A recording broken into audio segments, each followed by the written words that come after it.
So that's what we learned. Pastor, we watched the butchering of that sheep this early morning. He was up before all of us. Every morning I was up before everybody. Except the first one. Yeah, except the first one. So the man slit the throat of the lamb very carefully, slowly. It started bleeding, then the lamb laid down and just slowly bled to death, both of them. Then he, after the lamb was dead, then he cut down here by the leg, and then he blew into that, and the whole sheep got big with air in it. And he left it for a little bit, and then it was really easy to take the hide off. That's how it was done. But he pointed it to Mecca when he slit the throat to the east. Then here are the ladies that did the potatoes for all day. All day, when we fried the potatoes. Here's the lamb and the chicken.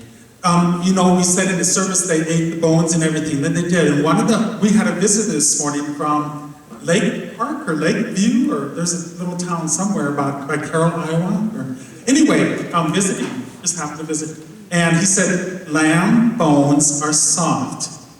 He told me this morning. But they boiled it all. All day long. Boiled it all day long. Oh, here's a sign. Thanks for buying pies. You guys, just so you know, Cubby's at Dakota Dunes, the Dunes General Store, it's Cubby's now. They sold 155 unbaked apple pies and then over 300 baked pies for over $5,000 since October 1st. Let's clap for that. So if you ever see pies there again, buy them. I made those signs before we left, and I just rolled them back up and put them in the suitcase so then they were ready. Here's Meals with a Mission. They donated to our mission trip, so we have a sign for Meals with a Mission. This one, Meals with a Mission also. Bibi's Hope Committee, we had that sign. And we got in the picture. Here we are praying, and then serving up the meals. They didn't give us utensils to serve. That's why we just kind of used our hands and... Yeah, like we said, all the kids just would sit there and wait until Bibi told them it was okay to eat. And then I always like this picture, this boy, I like his sweater. Then the guy beside him has girls' shoes on, and so, yeah, that. And then, okay, this one I like too, because look how dirty their arms are. And they're just loving it. That's Kirikou. Yeah, that's one of my favorites. He had the smile and the giggle, that was great. Soda. Me and Fatu. Yeah. The carbonation. The carbonation. So Bibi got a case of Sprite. It looked really good, and one was in the freezer. Her freezer, you plug it in and unplug it. Every 2 hours. That was She's got a freezer, she has no fridge. So that was her fridge. So there was a Sprite in there. So I drank a couple swallows, and there were some kids in the van, and one wanted to swallow it. So what? And boy, I just about had a fight there. Each one got a swallow, and then it was gone. I got 2. Here's a baptism. Pastor, were you happy to baptize children in Bamako? Oh, yes. Yeah, go ahead. No, we could only baptize the children who were truly orphans. We spent the night there is what we did. The ones who actually sleep there. The ones who spent the others night. would have to ask their permission from their foster family or their mother. Right. I mean, if they were being raised Muslim, then and going home at night, just like in the United States or in the Lutheran Church, we would not baptize a child unless the parent gives permission, or parents gives permission. So all the babies and toddlers, and even there are a few older kids stay there, they were all baptized, then 2 adults. It was kind of neat. It was kind of an assembly line. Next. And I think the nannies kind of saw the importance of it, because when we were doing the infants, we would say the name, and she would quickly go give them a bath and change their clothes. And then we would baptize them. Yes. And then in the name of the Father, Amen. In the name of the Son. Everything was Amen, Amen, in the middle of prayers, and I think Bibi cut Pastor off a few times. Amen. Amen. So it took us a while. I was tired when it was done. And even signing all those certificates and getting them filled out right and all that. And this is the one, Hannah got to baptize one, I did, and so did Steph. So it was really special for us three to kind of get to do a special baptism. And all the ones that we kind of did was a special connection that we had. So this is the one I did. It was an emotional time for me. And then here's just, I don't know. I held the babies while Pastor did the baptizing. And we have this shell, that shell that we left there. We brought that and we left there to do hopefully baptism at the end. We kind of made this altar. You can see the cross. This is a cross that Pastor gave Bibi last time she visited. So we used that, and then we had, Pastor, you found this bowl? Finally. Hard to find a bowl.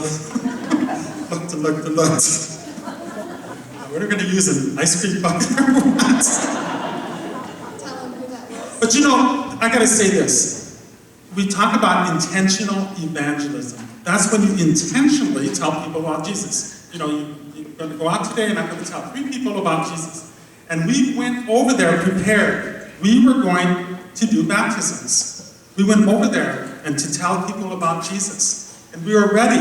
And if it wouldn't have happened, it wouldn't have happened. But we took 200 certificates. Not that we would baptize that many. And then, like I said today, this morning, before we left, 2 people wanted to be baptized, 2 adults. That was like the last thing. At the last minute. Yeah. And I took communion along, communion wine in the set, intended for us 4 and Bibi to take communion that when we had time. It turns out not a lot of time. But then we're going to do that at the end, and we also gave the 2 adults communion too. We were just baptized. So there you can see the shell really good that we left over there. And I like this picture. That boy's looking straight up at. There he was, getting baptized. He's one of the older ones, Yeah. but he stayed at the orphanage. He's a true orphan. And this is baby Pam. Pastor, I know some of you probably didn't hear the story this morning. Pastor, you want to tell that one? Oh, he might tear up. Okay, well, let's see, I can't remember now, Tuesday or Wednesday, a young mother came in, and I happened to be in the infant room, and she came in with her 2-year-old, and she sits down, and she's talking probably what was French, I think, or Bamako. Anyway, to the worker who didn't know English. And I decided something was happening here. I just sat down, and then she put it into her phone and hit a button, and then it came to me in English on the phone. Okay? And then she was telling me this lady has found this baby. Maybe you should go tell Bibi.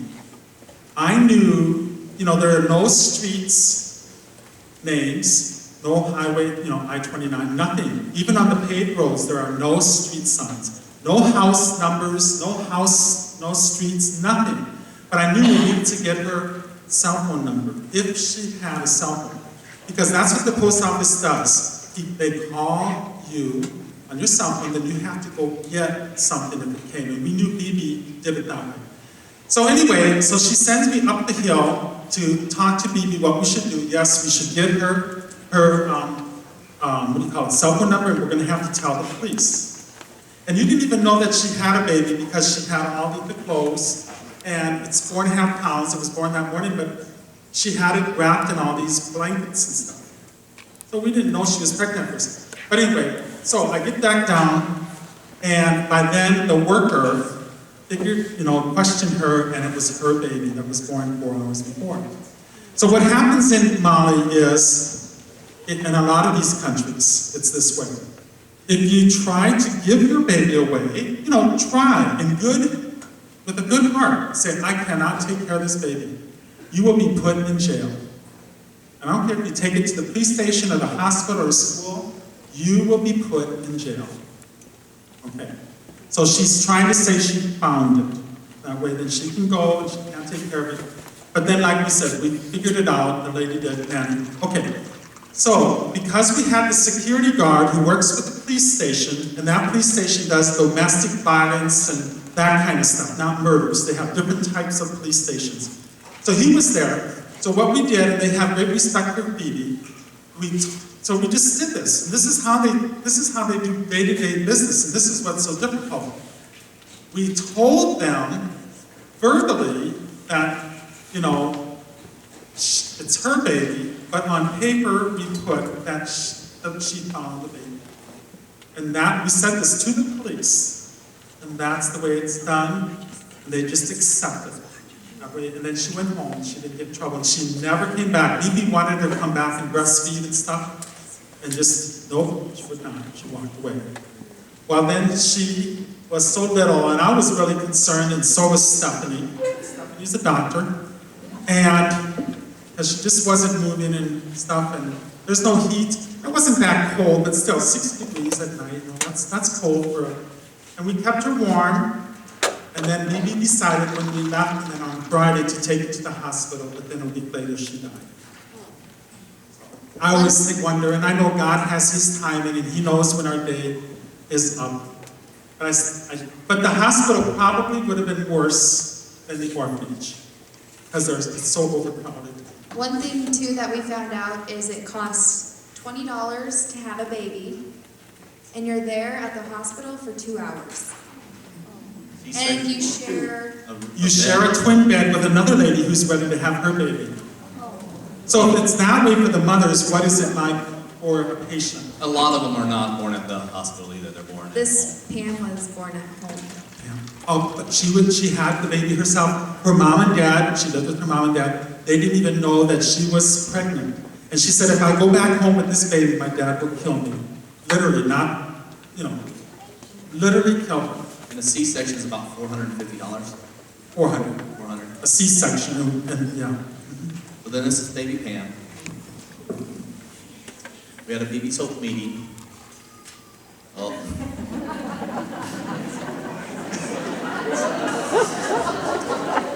At the house, listen to this. At the house, we had a, what do you call it? What's the number? How do you get this cell phone? Wi-Fi. Wi-Fi, okay. But then the engagement was Wi-Fi. I never did Facebook until trip. Anyway, so then at the orphanage, there was a different Wi-Fi number. Of course, Kyle and Stephanie and Hannah, they caught onto that easily, but I struggled every time. That's what we did on the plane rides. I had to teach him how to use Facebook. Finally, I just put in my headphones. Didn't plug it in or anything. Okay, I'm going to tell this story real quick. So, what's her name? Help me out. This was another worker. Jennifer? Jen. I forget. Anyway, Probably one of Bibi's sisters. we were having our meeting. She came through the plates, and I could tell she was pregnant. So I asked Bibi, hey, Bibi, ask her when her baby's due. And Bibi translated and said, now. Okay. So then she came up later, about 5 or 10 minutes later, with some paperwork from the hospital, and Bibi looked at it and gave it to Steph, and Steph kind of translated it in French, and it was the baby is 41 weeks along and breached, so she needed a C-section. And Bibi didn't know about this. No one knew about it. She was just gonna see what happens. So we left on Friday, Thursday, the baby was C-sectioned on Monday, baby boy. We do have some pictures of that, but we don't have any of them today. And Kyle was the only one who thought she was pregnant. Even Bibi didn't know, none of us, but Kyle did. Took a chance and asked her.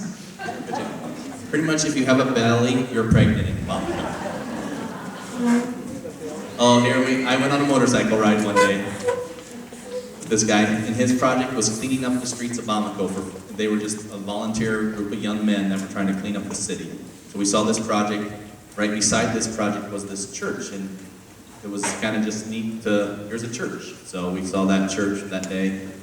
Here's some more kids, snowsuit kid. And then, but look how small it is, and then he has flip-flops. We saw 3 kids in snowsuits. And then here they are beating the spices. I helped out one day and did that. 2 kids in the crib pretty much is what the normal was.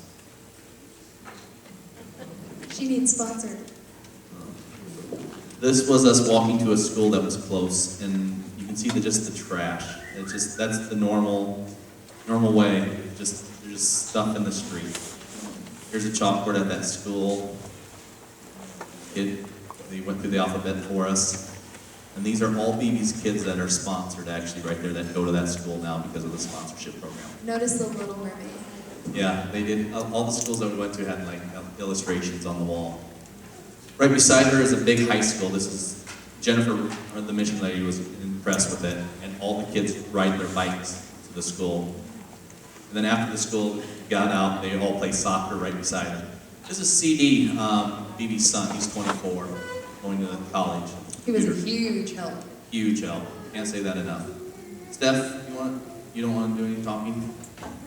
She became a Bambara doctor. Uh-huh. So here she is. Doctor. She's reading this other chart for another lady's child who had a heart condition that outlook doesn't look too good. Oh boy. I let my camcorder go one day. I like the camcorder.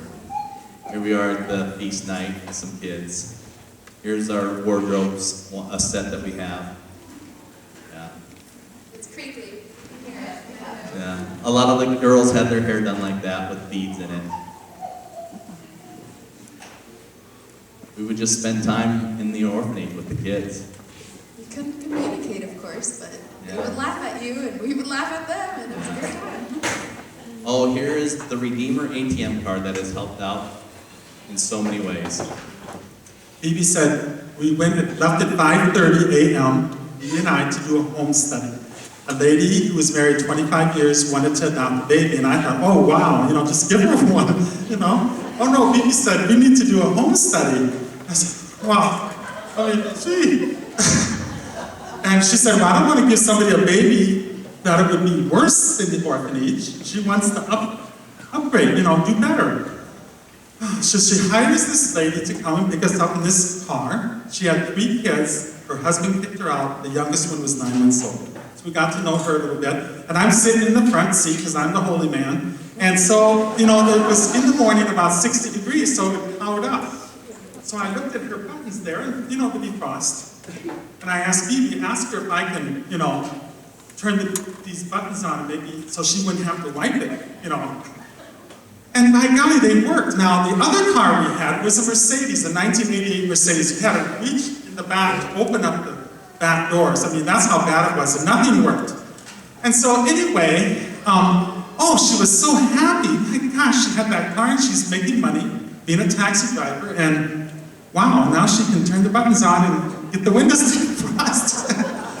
Anyway, so after we did that home study, and incidentally, you guys, the lady did not pass the home study. And I knew right away she wasn't going to pass. I could tell that. We've adopted 3 kids, so we know a little bit about that. Then she wanted to show me where she gets the money from. She has this card from Federal, right? First Federal Bank here in Sioux City. We put it on there, a certain amount. Then she goes and she takes it off. And it's tens of thousands of dollars, because $1 is $600. You see what I'm saying? And then she showed me where she hides it in her clothing. And then we get out to the car. I mean, I was nervous. She had this much money, this thick, but I mean, it wasn't like a bunch of money like we would think. But anyway, and she was so proud to show me. And then she even did it again and showed me how much was still on the card or in the account. I said, that's good. And on and on. So then here she had to buy some rice. And then we had a LWML meeting. What it was a local, all these women started showing up one day, and Bibi kind of forgot about the meeting. We had no idea. We were in the infant room, and we come out, and there's 40 women. 40 women. Okay. So all dressed up in their Sunday best. And what it is they are trying to get safe drinking water by putting in a well to a community area. So every time they meet, they put in $2 into a savings account trying to raise money for a well. And they want water, a spigot in their house, too. That is for trying to get water. But all the women were dressed up, and then they had a little dancing going on. This is Bibi talking at the meeting, and she did provide water for all the ladies to drink. So that's So if you got thirsty, you shared the same cup, but there's water in that It bucket. was the clean drinking water from Bibi's well. It was a little bit longer than the LWML meetings. I'd say about 4 hours. Because then there was dancing, and we hired a band, I think. They didn't serve any food, no dessert, but we had water, and then Just as we got water. done with the meeting, then they danced. And then they had this band that showed up. And here's some kids eating. Oh yeah, here's the typical, they just wrap them in the blanket and on their back and they work all day with the baby. You'll see a little child with a baby on the back. Yeah. Here we are eating spaghetti one night. Fatu. Yeah, the suckers were a huge success. We handed out a lot of suckers, so every morning I'd kind of fill up my pocket. I know When we were out and about. French. They learned French, but I mean, nobody speaks English there, so I don't know if it would be, they speak French, or they learn French. Here's one of the dresses Hannah's group made. Fatu. Oh, very cool. Those were the leftover stickers from the baptism. You can see the actual seal. Here's one that I screwed up on the print because we had to stamp it, and then so these are all the leftover stickers that he put on his face. Oh, we kind of opened it, I guess. Oh, Jan Knoll made letters for all the employees, and we gave them all letters, and CD translated. That's her son right there. CD translated all the letters. For groups of workers. And then one lady, the lady who was the cook from the hotel, Bibi got for us, she started reading the English, but she didn't know what it was saying, but she could actually read English. Yeah, this was Ibrahima. He came to visit us last, I don't even remember when. He has started a Christian school in Mali, and his funding comes from Kansas City. So when he was in Kansas City, he came up and shared some insight on the cultural in the schools. Anyway, we told him how many baptisms we did, and he was surprised, so we took a picture quick there. 2 months ago, his uncle was beheaded because he was a Christian. 16 hours from Bamako. That's where he lived. And at the end, we took a lot of pictures with everybody. This was a lady that had her shoes on flip-flops on top of her head. And she asked me to help her, she pointed to it, help her get it down. That thing was 50 pounds, you guys. I know what a 50-pound speed bag is. I'm from South Dakota. Oh, everybody in Mali knows that too. From South Dakota. I have to tell this quick. He was talking to our bodyguard one night on the roof of Bibi's house. A guy in Mali, Bamako, West Africa. Raise your hand if you knew where that was before we started this. I don't think anybody. Pastor is asking him if he knows where the Black Hills are. And then he pulled up a map and is trying to show the United States. I'm like, I embarrassed Hannah more than her mom does.